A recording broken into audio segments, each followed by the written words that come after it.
Help is on the way, dear.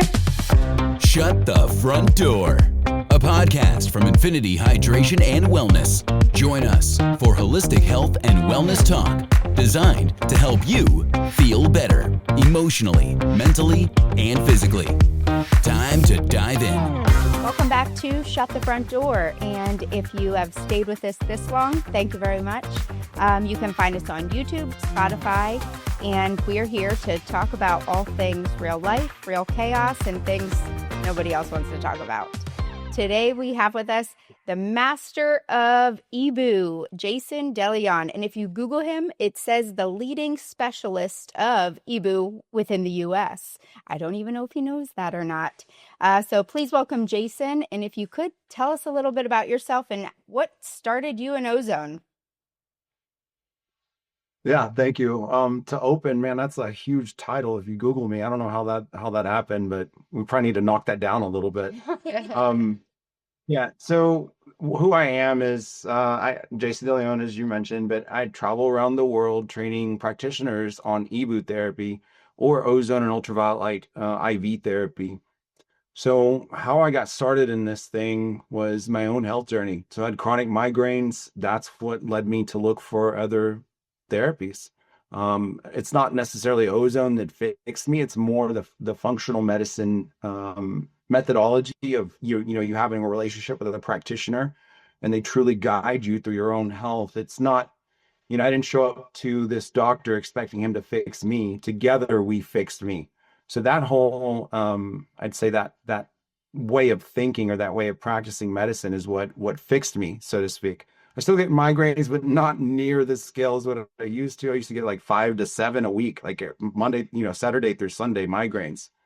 Now I probably get one maybe once every 6 months, and they're not near as severe as they used to. So that's kind of how I got into this side of medicine. I fell in love with it, and then found my niche in ozone. So fell in love with ozone just because it's truly just it's oxygen, electricity, and then ultraviolet light is sunshine. So there's the three things that are found in nature that have such a huge, impactful benefit to our body.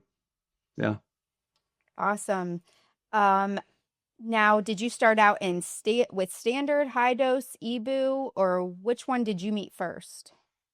Yeah, standard was the first one that I like saw with my own eyes. So that would be it. And then from there, we brought in the big gun, which was high dose.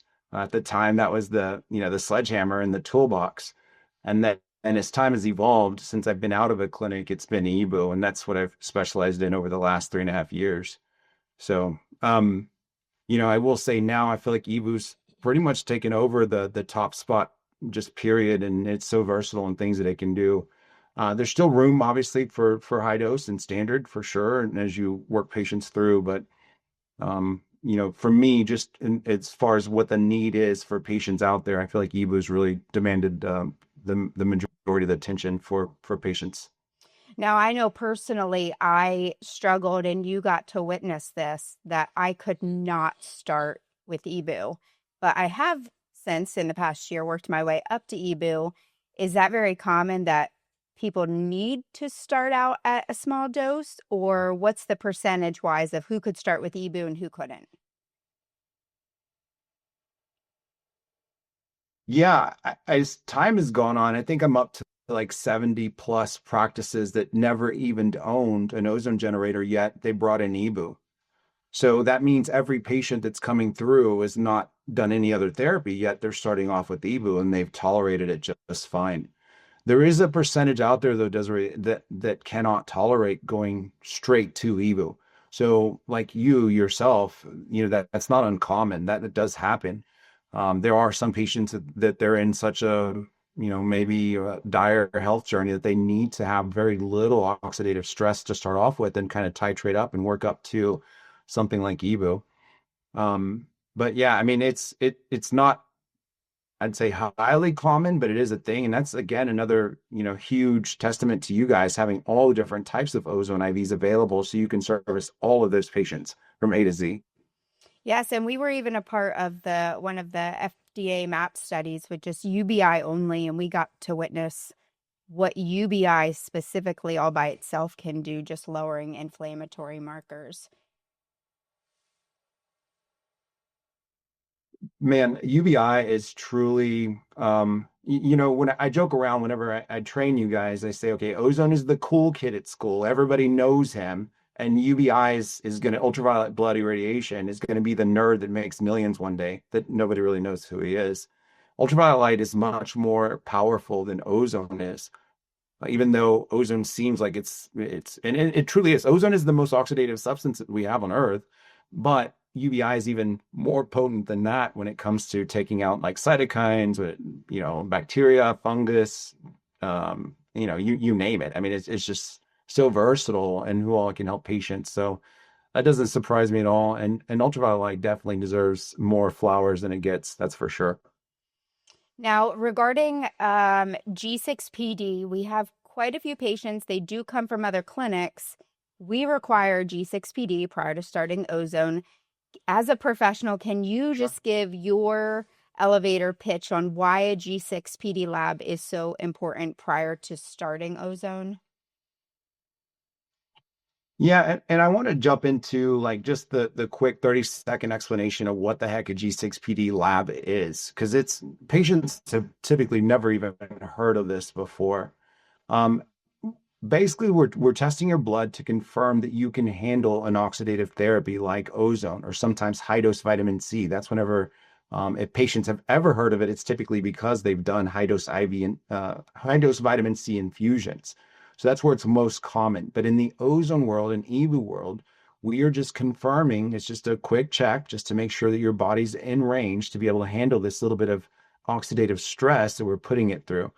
Oxidative stress obviously is bad, so I'm not trying to scare a patient. We're putting it through, it's called a hermetic stress. It's a very mild oxidative stress to stimulate the body into kicking off a positive, like cascade reaction that we can talk about here in a second.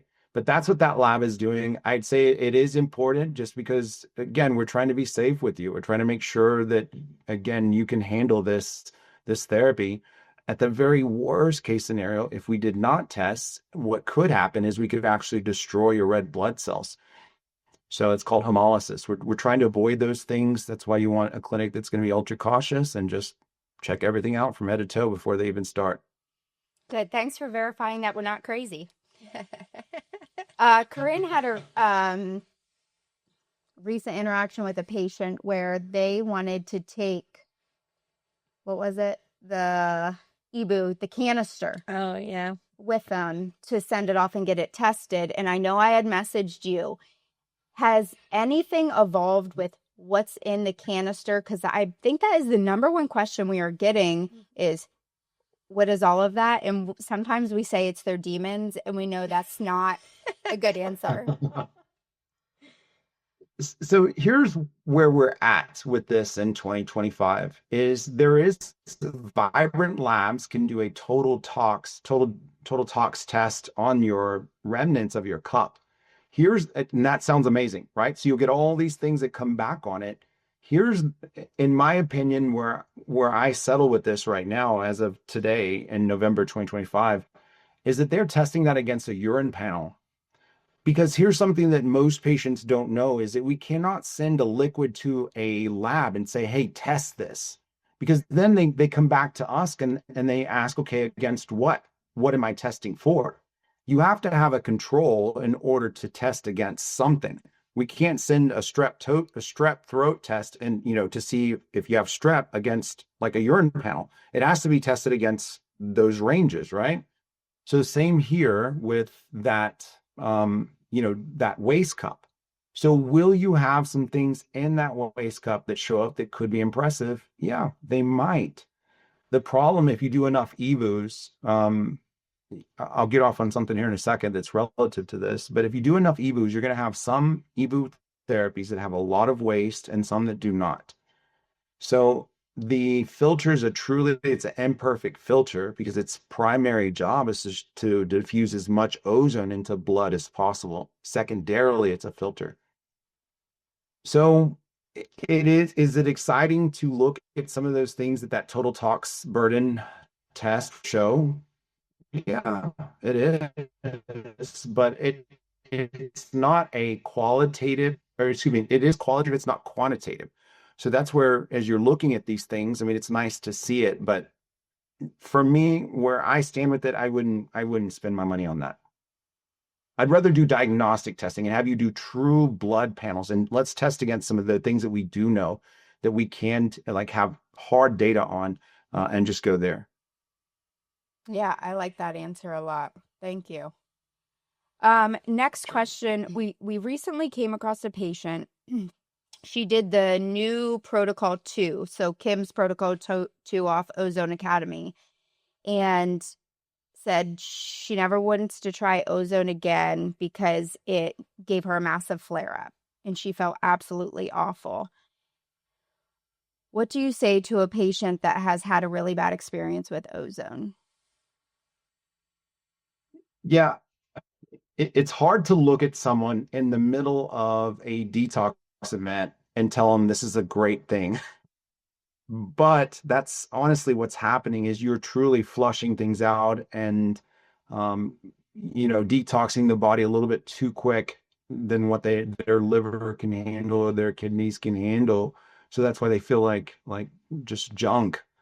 Um, for those people that have had a bad experience, I would just recommend starting a lot lower. Here's I want to get off into something, Desiree, and I'm not sure how you feel about this, but I don't always believe that more is better. So even though we have all these supposed protocols that can bump this stuff up and do more time and more blood and all that, where I sit with it, and I have my reasons, is that truly that 2 liters of blood, 50-minute session, that is the sweet spot for 99% of your patients. So why would you push the envelope to get 1%, or to try and grasp something that's not really, it's more on the edge of not feeling good. Where I rest in that is I have a pretty good relationship with a Malaysian clinic, and they've been doing EBOO longer than anyone. And you might laugh at this, but they do shorter sessions more often than they do longer ones, and patients still have amazing results. Just human nature, and especially the American way, more is better, right? If one is good, then let's do two. If two is good, then let's do six and see what happens. And that's not always the case with a hermetic based or regenerative based therapy like ozone, ultralight, and EBOO. One of our patients brought to me a video, and it was actually you, explaining why you should do a Myers cocktail prior to ozone therapy. Can you evolve on that? Yeah. So a few things. One is we are increasing your oxygen uptake. So those B vitamins in the Myers will be a little bit better absorbed. You'll have more bioavailability with that. So that's a great thing. Next is ozone kicks off antioxidants in the body. So you're actually stacking some of those antioxidants with antioxidants post Myers. And then truly for your person that had the negative reaction from doing ozone, as you mentioned, she may have benefit from having a Myers and then maybe even a Myers the next day. We're truly just trying to support the detox pathways when we do a Myers, or trying to help just the body just all around. And Myers, in my opinion, is probably the best all around IV you can do. And it definitely helps with detox for sure. And that's what we're flaring stuff up. Ozone and ultraviolet open up your phase 1, phase 2 detox pathways.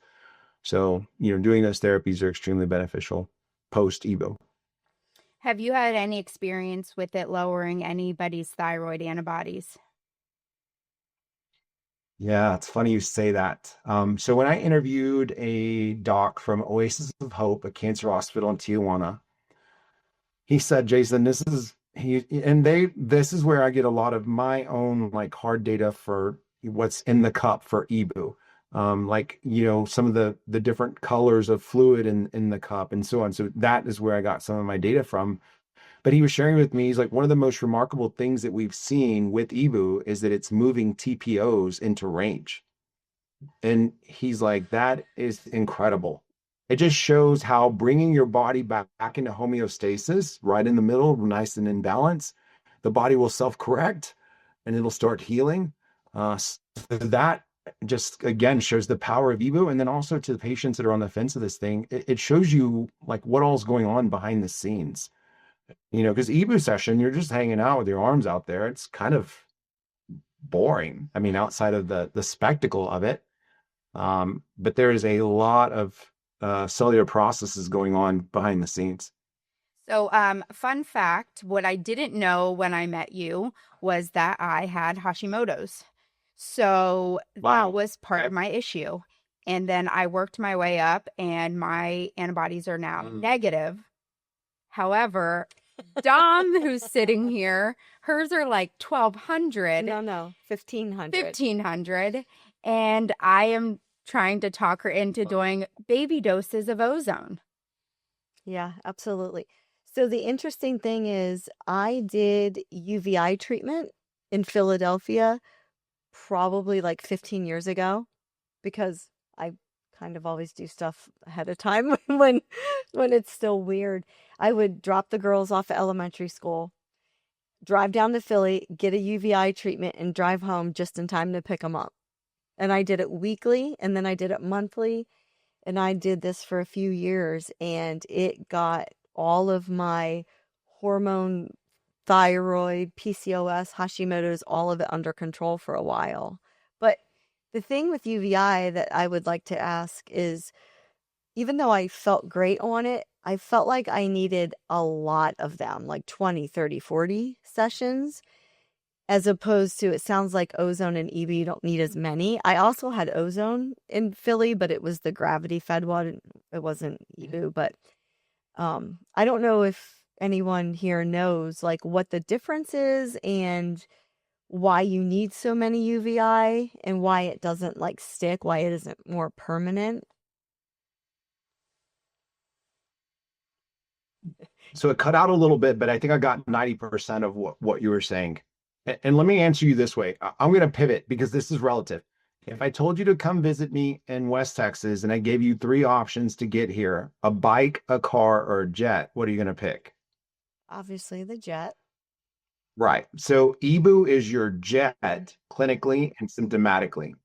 So while you're going to have to do 20, 30, 40 sessions of UBI by itself, you could probably do maybe 4 EBOO and feel as good as what you did after that big long series of UBI sessions that you did. So that's what you're paying for in EBOO, is you're trying to accomplish, you're trying to get through your healing crisis quicker with that therapy because of how much blood and how much blood it's exposing to ozone. So 2 liters during a 50-minute session. And think about this. I want to ask you, Dawn, how much blood did you do per UBI session in Philly? It was a long time ago. I'm betting it's 200 mLs. I don't really remember, like I don't remember. It would be a guess at this point. I would guess it's 200 mLs. Mm-hmm. So during an EBOO session, we're treating 2 liters. So just on volume alone, I mean, you can see things are probably starting to click in your head where that comparison of bike, car, jet is adding up. And EBOO is expensive, right? I mean, that's just how it goes. I mean, but flying to come see me in West Texas is more expensive than jumping on a bike. I mean, I can imagine Lindsay riding on a bike and doing TikToks the whole way, but just saying. You're right. But back to that, I mean, that's how you would explain it to a patient in some ways too. You're like, look, we can do 40 sessions of standard, we can do 20 sessions of high dose, or we can do 4 of EBOO. And, and we're probably going to get to the same destination after the end of those. Those are not hard numbers. I don't want people writing that down in stone at home. That's not how it works, but I'm just giving you something to kind of compare and to why you would need one therapy versus the other. When people ask me my experience with it and I tell them about my blood sugar dropping, can you explain that process?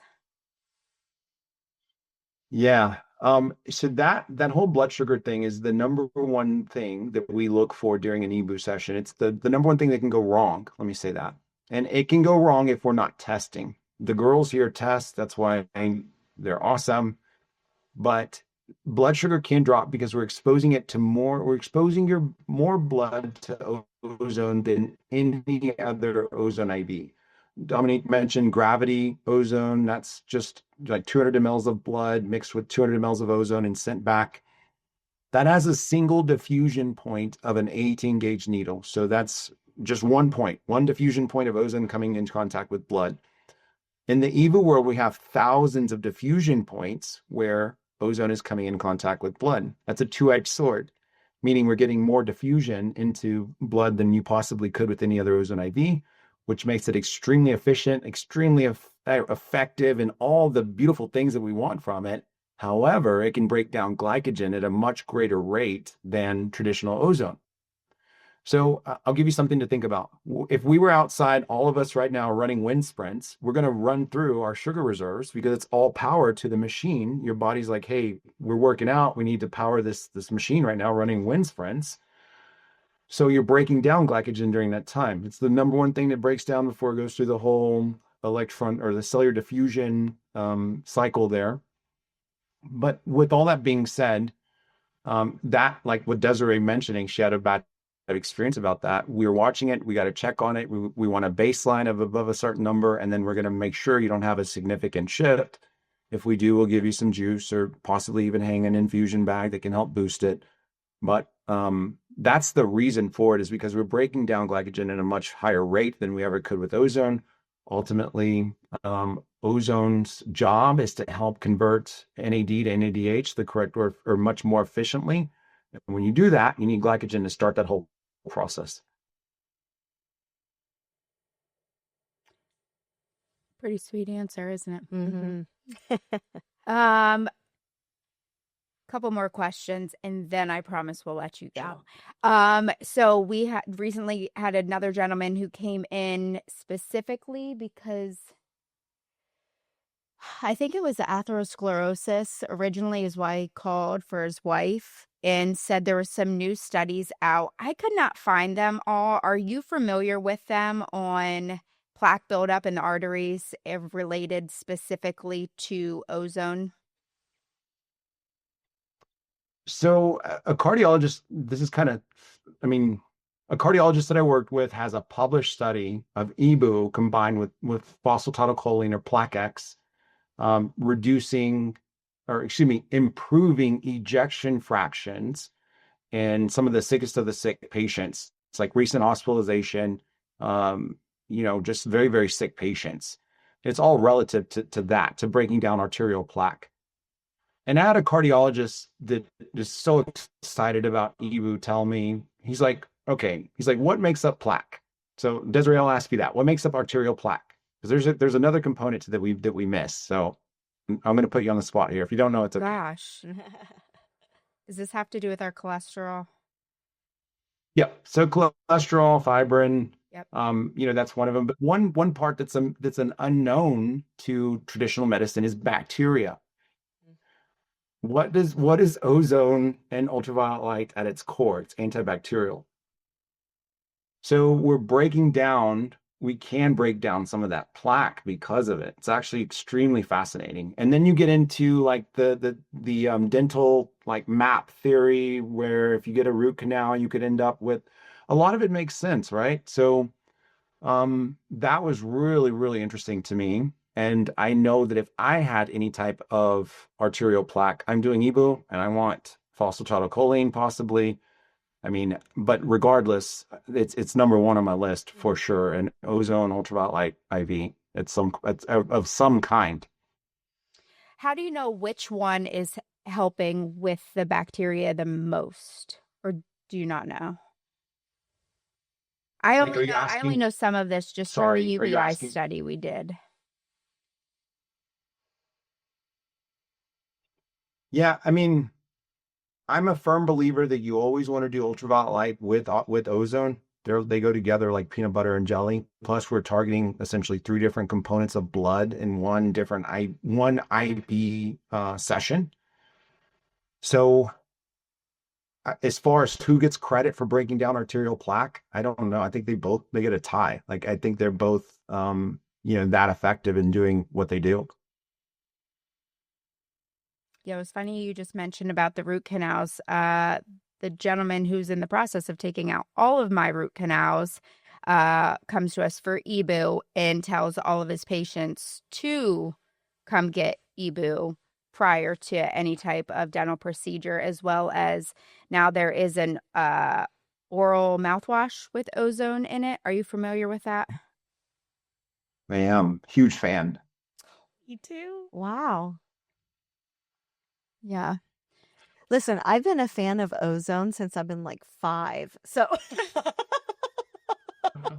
I used to talk about ozone again, and people looked at me like, okay, here she comes again with all the weird things. But I found Dr. Robert Rowan years ago Yeah. in Pioneer. California, and I have followed him faithfully. I used to send out his list of practitioners that this is before EBOO, that he trained in 10 Pass, and they were all over the country if you couldn't get to him.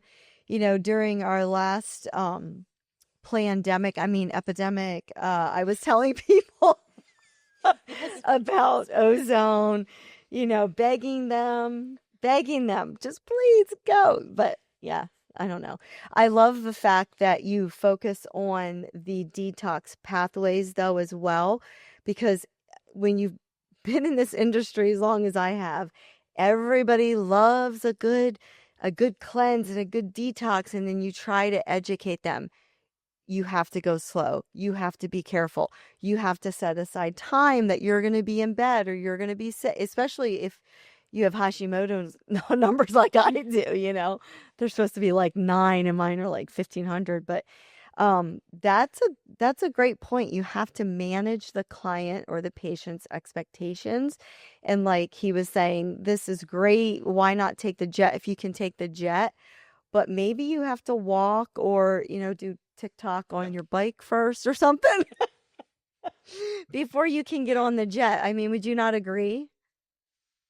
100% agree. And that's where it takes like a clinical staff to know like where you're at. Because if you just threw any like Desiree straight to the jet whenever she's not ready, she's not ever going to come back. If you were just Desiree the patient and not Desiree, the clinic owner, it'd be completely different because you'd have a horrible experience. You're like, man, that EBOO stuff is not, it's fake. I don't know what it is. It doesn't help it helped everybody else with me, so I'm never doing it again. So that is why you have to find a great clinic and one that will do like the little things just to make sure you have like a good experience and to make sure that you're safe. And sometimes, and I hate to say this, but sometimes we have to protect ourselves from ourselves, right? Because I walk in, I'm like, hey, y'all, I'm super sick. I have a flare going on. I want to do a 5-hour EBOO session. I don't care what you say. And you're like, what? No, that's not how it works here. But my thinking, and it's just how we are as human nature, is I'll just do more. I'm going to do more. I'm going to hit it harder than everybody, and I'll just get through it quicker. Instead of having this flare for a week, I'm going to get done in a day. And that's not how our bodies work. It takes time. So yeah, I mean, I 100% agree with you that sometimes you do need the bike before you can, and you need to graduate, right? You need to go bike, car, jet, and that's fine. That's where you got to meet a patient where they're at. Yeah, we're really trying to hit that home, that immediate gratification or feeling optimal tomorrow is not realistic, especially when how long did it take you to get sick? At what point did you start eating junky food or exposing yourself to toxins or certain chemicals? It's going to take a while. And speaking of toxins, chemicals, chelation versus ozone, we do have that question quite frequently, but whether patients should do EDTA or whether they should just do ozone or a mixture of both. What do you recommend? This is not a direct quote, but it's pretty accurate from Dr. Frank Schallenberger, who has a ton of research on ozone and chelation. And I want to say, I'm paraphrasing, and again, I hope he's not ever going to see this because he's probably going to be mad. But he said something to the effect of, if ever you did chelation without ozone, it's pretty much criminal. Like you need to do both. Now we talk about detox pathways opening, right? So and I'm going to tie this back into the conversation we had previously about the cup and the waste in the cup and what's in it and how do we test for it and all those things. Ozone gets this like credit that it's somehow like a chelation, like a binder, right? Like it's just going to pull heavy metals out of the body and it's going to do all these magical things, and it doesn't. It's making your detox pathways be optimal, And then you can flush it out the way we were designed to do in our ways that, how they were already built. But when you do chelation, you're actually agitating those things. Because think about like something like mercury. It's not just actively in our blood. That's not how it works. You have to do like chelation in order to pull it. So now once we got it pulled out of there and we have our sweat glands, our lymph drain pathways wide open, and our kidneys and liver, if all that is completely wide open and the front door is wide open, then now we can shush them out the door the way that they're, because we've done chelation first, we got everything stirred up, and then we do ozone second and flush everything out. So I'm a big proponent of both. And how far apart do you generally do those? And do you do like standard Ooh. ozone afterwards? I think you could have a fight amongst practitioners with that question right there. I mean, I would say the next day would be pretty good. And the reason why I'm saying that is because some people can't handle the same day. It's just too harsh. So spacing it out by a day would probably be a more like I'd say comprehensive, like standard SOP for patients.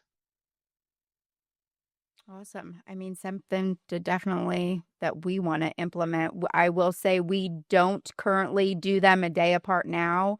We try to get them close together, but you've brought out a lot of good points that, I mean, we're constantly learning. And I feel like in this field, we have to constantly bring in new ideas, new opinions that are evidence-based practice supported. And you do an excellent job at that. Corinne, you are our primary ozone human. Any questions for Jason before we let him go? What's your recommendation for doing glutathione like post-treatment? Because I have quite a few patients that we will do glutathione after to help get rid of those free radicals. Man, great question. So I think if you would have talked, okay, I'll phrase it this way. When I trained you guys, I believed a certain way. I spent some time working at a practice in Austin or near Austin, called Roots Integrative Medicine. If you want to look them up, they're amazing practice. And their practitioner brought up a really good point to me that I have now adopted as my own. So her whole methodology with ozone and glutathione is, yes, ozone is producing or it's releasing glutathione peroxidase, which is your body's own production of glutathione. So you can safely stack the two, ozone plus glutathione post. But her deal is we're trying to stimulate your body into producing glutathione. So why are we going to stunt its growth by then doing a glutathione IV? And I couldn't answer that question. I was like, dang it, you got me. Like, that's pretty good. So at this point, I would say maybe do, and again, there's two schools of thought here. Remember, I just made a joke, like you could start a fight amongst practitioners if you ask the question of timing with chelation. You could do the same with glutathione, but this is the camp that I'm in now, that we're going to try and that I think you want to separate the glutathione by probably a day, because you're trying to stimulate the body to do its thing and to like, increase that glutathione production that you get naturally. So that's where I'm at with it. I'm not telling you guys this so you can change Desiree's probably looking at me like, thanks, Jason. Now we're just No, not at all. We have to do these things. Now I'm wondering, what about methylene blue? Where does that fall? No, that's one. Okay. I would be in the fight always with ozone for sure, or like immediately after, if it's just a standard or high dose. But yeah, glutathione, that's the one where, Corinne, I'm gonna say I'm now in the camp of wait a day, let the body do its own thing. And I'm going to tie this back to the patient that had the bad reaction. They really had a harsh time.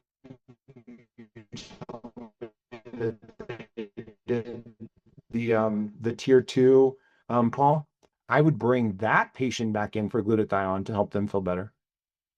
For sure. Yeah. Sweet. Good point.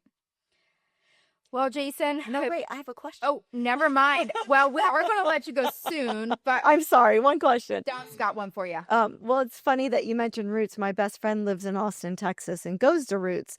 Anyway, she gets all the things in Ozone, and she's had phenomenal results. But my question is, how do you keep the detox pathways open for chelation and ozone? And is it necessary for ozone to do, like, when I used to do chelation, I would hop in the sauna. Is it as important for ozone to make sure you're excreting in all ways? Yeah, so here's where I want to say something that Desiree knows has heard me say, a good, better, best approach, right? So if you're trying to rid your body of heavy metals, do chelation.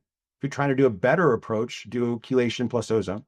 The best approach, do chelation plus ozone plus sauna plus like sweating naturally. I mean, we can go down the lines of pluses, but all of those things as we layer those are going to increase the outcomes of what you're trying to accomplish, and you're doing it naturally, right? So I'm a big believer in stacking these modalities to get an improved outcome. And it isn't a sales tactic. It truly is. Like ozone makes chelation work better.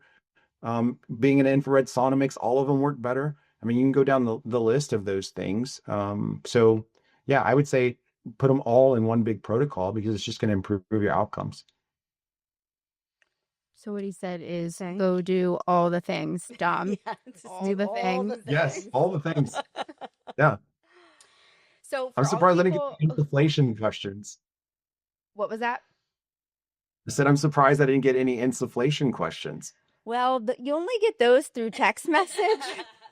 And for those people listening, you can do vaginal insufflation, and Jason is available via text to ask those questions too. And he was probably thinking that day, what is she doing up there?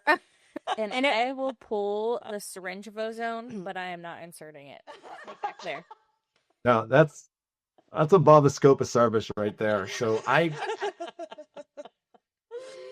And now people who are really skeptical of us you should have to do the guide, really educated patient. nervous about it.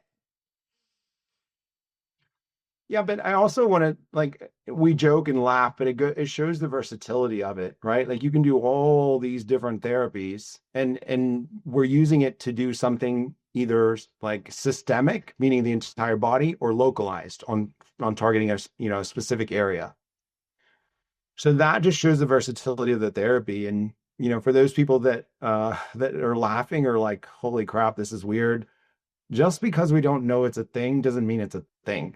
I mean, that is, somebody said that to me once, and I'm like, man, that's actually pretty intelligent. That's a great way to say it. Rectal ozone's been used for years. I mean, there's so much heavy research out of that. It's like published data from Dr. Silvia Menendez in Cuba that, I mean, that's the real deal. I mean, it's more the bike in the whole systemic ozone kind of tier of therapies, but consistency wins the race too. So you're able to do several of those sessions and have a lot of effectiveness. I mean, vaginal ozone, I've seen it help everything from localized infections all the way to fertility to like some supplemental cancer things. So again, it sounds hilarious, but it truly does have some beneficial uses. I use topical ozone on my son's acne, actually, because Corinne started using it for her daughter's ringworm. I feel like we use ozone for everything in the house. So my 8-year-old is a wrestler. She had ringworm, nothing, like no topical meds that they gave us were working. And so we started using ozone, and literally within like that week it was gone. So then my older daughter, that's 11, she had like dry skin, but also looked like acne, like we weren't quite sure. So I was like, just put ozone on. So now she literally like puts it on every single night. Her skin looks great. Like we use the oral ozone with Ayla. She lost a filling and her tooth was black, and now it's like turning a lot lighter in color. It looks better. So I love ozone. I think it's great. The capsules are great too. I take the capsules in between doing EBOO. So I do EBOO like every 4 or 5 months. When I get time to do it, I'd like to do it more frequently, but the capsules really hold me over. Do you find that happening? I don't know if you're Yeah, taking and capsules at all. you're speaking about the ozonated oil capsules, is that correct, Desiree? Yeah. Yeah, absolutely. And those are my as you guys know, I travel a lot, and there's a couple of countries I've been to that had I'd say questionable water supplies. So I brought those along with me as my ace up my sleeve in case I had any type of issues there with water. So because of, again, ozone's antibacterial, antiviral, antifungal properties, I mean, it's nice to have yourself covered, but I mean, you can use those for GI issues or, I mean, yeah, again, it's just so versatile. I mean, look at all these different things that we've covered as far as the ozone world goes. And it's extremely effective. I mean, Corinne, there's a lot of MMA guys that we've worked with for they get all kinds of weird rashes and fungus and stuff from mats and cuts and things that don't heal. And a lot of them use ozone oils as well and really have fallen in love with them. So anytime I hear wrestlers, I'm like, I know I sound like some big used car ozone salesman, but I'm like, man, it works. What can I say? I mean, that's how I am in the office. People are like, what do you think I should do about this, this, and this? I'm like, ozone. Like, that's my go-to, I feel like, in the office for everything. Ozone. It's versatile. I mean, and it's natural, right? Like it's so when you explain it to somebody, it's like oxygen, electricity, and maybe olive oil. If you're using that's it. And they're like, that's it? I'm like, yeah, that's it. Why is it so effective? I'm like, it's all the processes that it does in the body. All of our favorite things.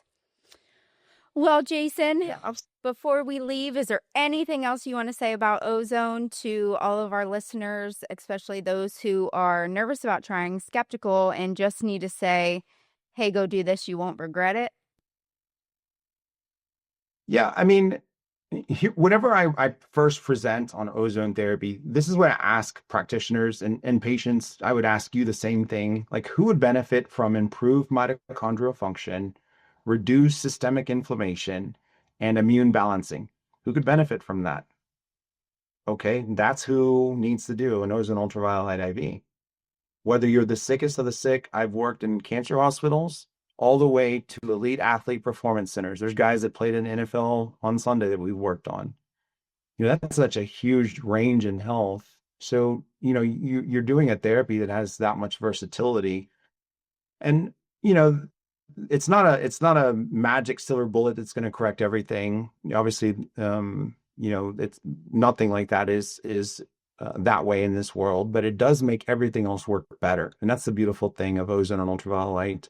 Plus, it's targeting those 3 things that I mentioned. So if you're on the fence, I definitely talk to the crew about it and just see which one of the ones will work for you. The bike, the car, or jet, as I mentioned. They'll be able to sort you out there and get you going. And then next thing you know, you're going to be just like us, bringing up ozone at the grocery store when somebody's looking at oranges or something. Thank you again, Jason. We appreciate you very much. And I'm sure we will have more questions about insufflation in the future. Oh, yeah. Thank you, everybody, for joining us on Shut the Front Door. And it's ozone for all, and for all a good night. Yeah. All right. Thank you, guys.